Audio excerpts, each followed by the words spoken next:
Hey guys, welcome back to Tabletop Glory. My name is Graham Johnson, and do YouTube Shorts actually help your channel? Does it help you to grow? Does it help you to improve? The verdict's still kind of out on that one. It definitely did in the beginning, and we'll talk about that in just a moment. But I have been uploading YouTube Shorts off and on again all year, more focusing toward the second half of the year, as I've been doing an experiment that lasted an entire year. So, without further ado, do YouTube Shorts actually help you? The answer might surprise you.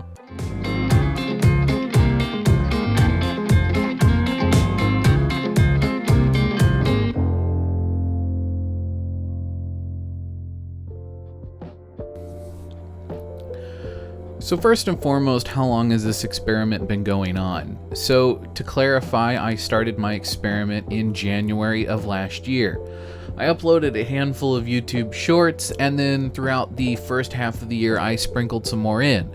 Some of which were on schedules, some of which were not. They were just randomly uploaded, some of which were even uploaded in advance and then went live using the scheduling system that's built into YouTube. I wanted to see if that made any bit of difference.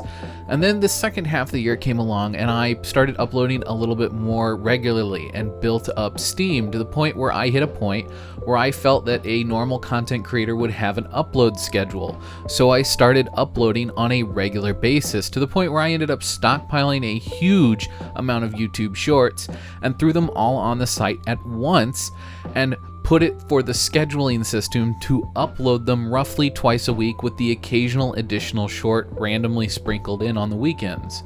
I wanted to see what exactly would happen, and something interesting that I didn't see coming based on my earlier research happened.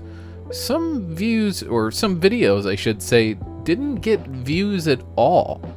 In fact, some of them have less than 10 views, despite the fact that the video that was uploaded before them having nearly 1,000 views, and the video uploaded after it having almost 500 views. And I think that the only reason that is because they were the oddballs that weren't uploaded during the schedule. They were the random weekend videos, despite the content being the exact same content that was being regularly uploaded during the weekdays.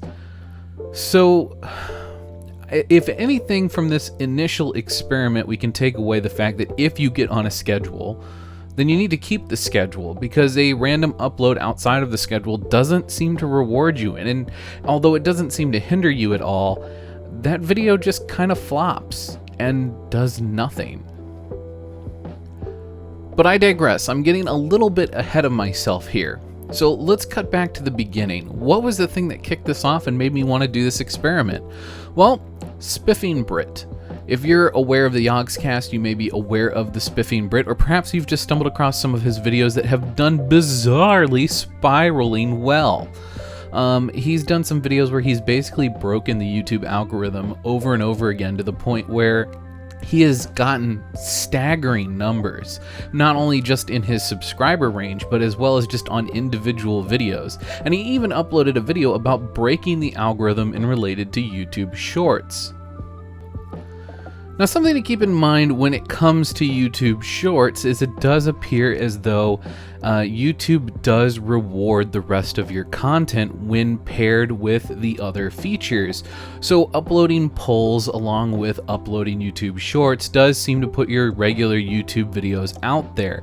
And if you're just using YouTube Shorts, you may want to consider making some compilations of your shorts into bigger format videos for people who do want to watch longer format videos, as that'll probably also help boost you as well.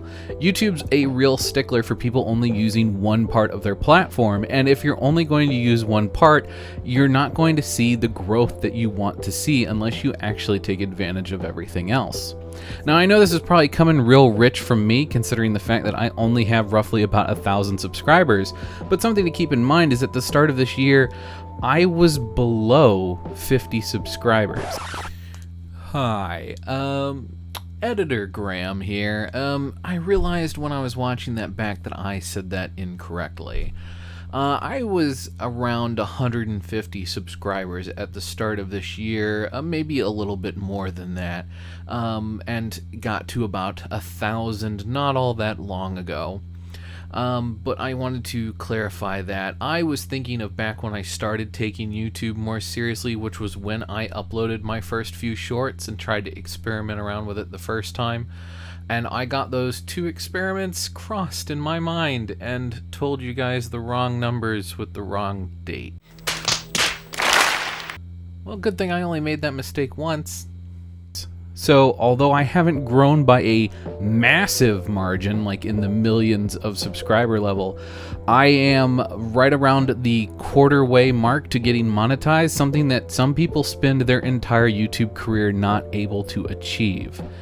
And I honestly think that YouTube Shorts has helped get me here. Now, there are some videos that I've uploaded before I started my experiment that have taken off and done rather well for me. But looking at the back end of YouTube, I can tell that most of my subscribers are not actually coming from those videos.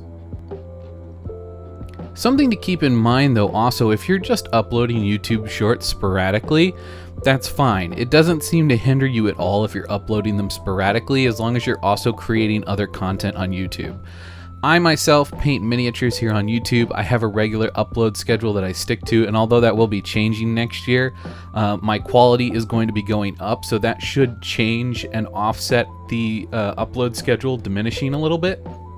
But in addition to that, random sporadic uploads of YouTube Shorts seem to actually do better when paired with regularly uploaded videos, and vice versa. Regularly uploaded shorts seem to be doing better with sporadic randomly uploaded videos. So if you're creating content on a regular basis already and you're not taking advantage of shorts, well, then you don't necessarily have to upload shorts on a regular basis. You can just upload them as you make them, or if you get a killer clip that you want to share on shorts, go for it.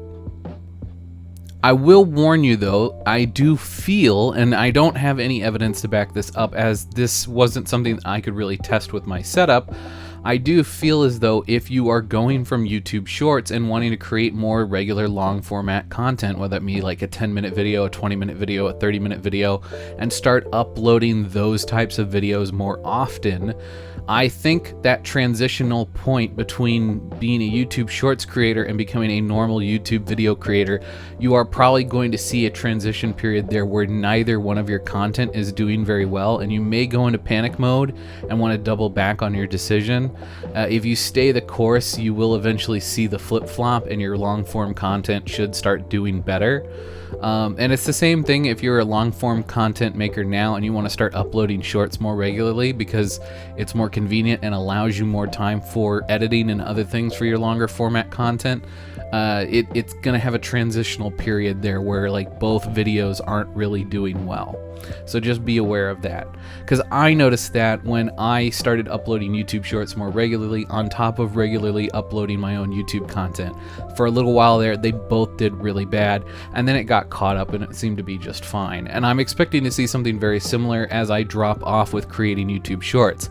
I will be creating more YouTube Shorts going forward, but starting in January of 2023, I don't really have any intention on uploading the way that I have been this year. It's kind of draining to put out that much content all at once. So one thing to keep in mind when you look at the short section is it's actually showing you your most recent shorts, and then you can click on a button to show you your most successful shorts or the most popular shorts. Now it's important to keep in mind that there may be more shorts on your channel than what it is showing you. When I scroll down on my page, you'll see that the shorts eventually end. I have uploaded way more shorts than what it shows here, and unless you actively go to the shorts tab in my playlist and look at my shorts there, you're not going to see them all. You're only going to see the shorts that YouTube wants you to see, my most recent uploads, which is also how some of your shorts can just kind of die and not get any views at all.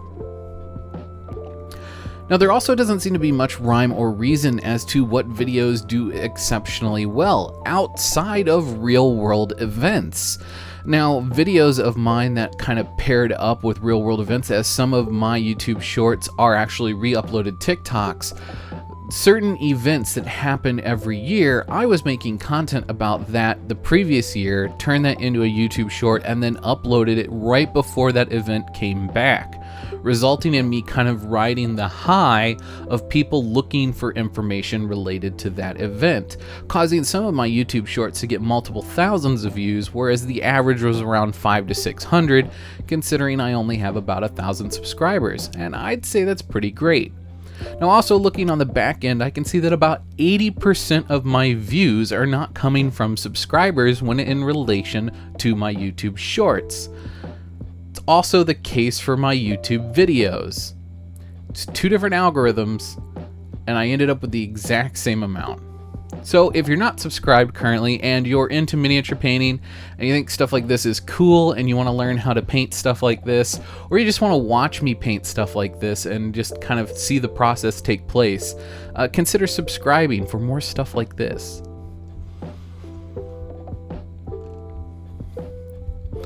So to try to wrap things up and put a nice little bow on things, what exactly did we learn? So back at the start of the year, we realized that sporadic uploads don't really hurt us as long as we're creating other content. We also learned that as long as we're interacting with the other sections of YouTube, it seems as though that's actually going to help us, i.e. uploading polls, interacting with the community, talking in the comment section, pinning comments, that sort of thing, whether it's a YouTube short or a full form video, that really seems to help a lot. Sticking to a schedule helps you a lot if it's regular content versus shorts or shorts versus regular content. Doing both seems to gain you no additional advantages, although there is an initial boost from just doing one and not the other. And finally, there is a transitional period where if you start uploading more shorts, you're going to see a point where either views are going to spike a little bit and then they'll steady off, or you might see views drop off and then recover. And it's important to keep that in mind when we start doing things like this, because we don't want to go into full panic mode before it's time. There is a point where you want to pull the plug because you're just beating a dead horse. However, your horse might recover. So just give it a minute before you start beating it. In any case, I hope today's video has been really helpful. I know it's not my normal content, but I thought it'd be a fun video to make, and it was a fun experiment to do. And I figured the information would help a lot of you understand a little bit better about how the YouTube Shorts algorithm works, especially from a normal perspective. Me, a content creator, I'm not a huge content creator. We see tons of videos on the feed when you look up YouTube Shorts about people talking about how they got millions of subscribers from YouTube Shorts, or just absolutely insane numbers from people who already have insane subscriber numbers. So I wanted to do a video from a normal person's perspective and give you guys more of a realistic understanding of what it means to be a normal person on YouTube and how shorts can affect your videos and your following. Now, I didn't notice a huge increase in my subscribers directly related to my YouTube Shorts. However, I did notice a huge spike in people watching my videos, which directly related to people subscribing after watching my full form videos. So just keep in mind that Shorts is a really great way to drive people to your channel, to get them to realize that this is something they want to engage more with. And even if they don't subscribe the first time they come, YouTube will suggest your videos to them in the future if they watch one of your videos now. So just because you didn't get their subscriber or didn't get them to subscribe today doesn't mean you won't get them to subscribe tomorrow. Man, I'm tripping over my own words a lot tonight, but you get what I'm saying. In any case, guys, I've been Graham Johnson for Tabletop Glory. May your display case always be filled and your pile of shame never run empty. Until next time.